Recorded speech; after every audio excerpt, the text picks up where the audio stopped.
اللهم صل على محمد وعلى كما صليت. معزز دنیا دا د امتحان یو کور دی، په دې کې د الله رب الجلال د طرفه قسمه قسم امتحانات راځي. بعض امتحان د هغې تعلق د کموالي نقشونو سره وي چې د هغې نه علما تعبیر په مرګ سره کوي چې مرګ به راځي، او بعض امتحانات مختلفو صورتونو کې راځي. الہ العالمین دوی ورثو ته کامیابی نصیب کړي، والله دې ورثو ته صبر جمیل کړي. شاباش شاباش. ورونو په دې صوفي کرامو کې یو لوی صوفي دی، حضرت شیخ جنیدی بغدادي رحمه الله. دی وایي دا مصیبتونه او تکلیفونه په دې خلقو باندې راځي، خو دا خلک درې قسمه دي. یو قسم فاسقان و فاجران،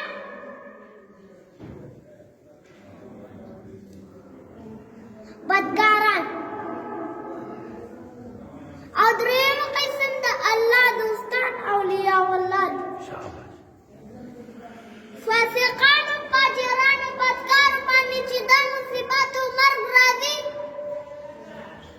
دا د هغوی دپاره هلاکت او تباهي ده. ځکه دوی ته شیطان النفس دا وایي زه نن به خدای راجي کړم، سبا به یې راجي کړم، کال پس الله دې نه یو ناراض او مرګ راشي، دې تباه او برباد شي.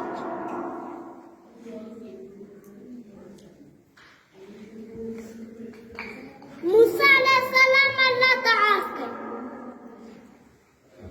وایي یا الله قسمه قسم امتحانات راولي. الله ورته وایي زما پیغمبره، زما په کارونو باندې څوک پوهېږي نه، په دې زه پوهېږم.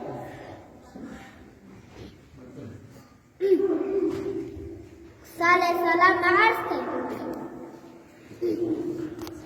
یا الله ستا په دې کارونو باندې ولې خلک نه پوهېږي؟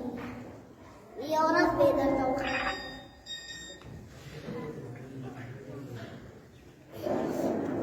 موسی علیه السلام په یو سفر روان دی،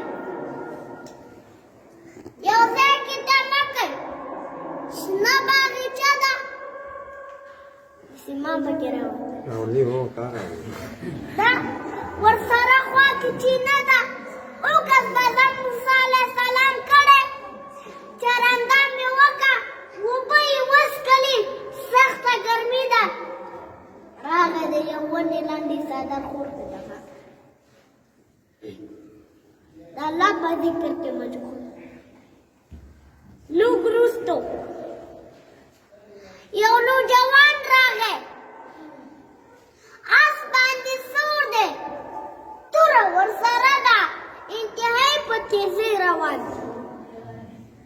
چې ناڅاپه یې په چینه باندې نظر شه، د آس نه راښکته شه، زر یې اوبه وڅښلې، چې په جلسې سره آس ته خطا او د جملې پیسې وغورځېدې.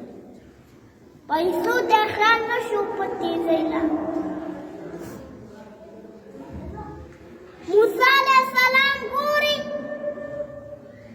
ناشنا ننداره ده، وروستو یو ګربه راغی، کونډ راغی، میږي بیایي، رمه یې یو طرف ته کړه، راغی چې اوبه وڅښي، نو د هغه سړي نه چې پیسې غورځېدلې وې، اوبه یې هم وڅښلې او دا پیسې هم راغلې، د ده هم جب کې واچولې.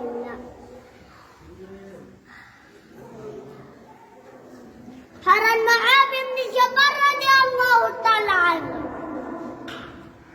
وإن كلت يوم مسلمان أغفر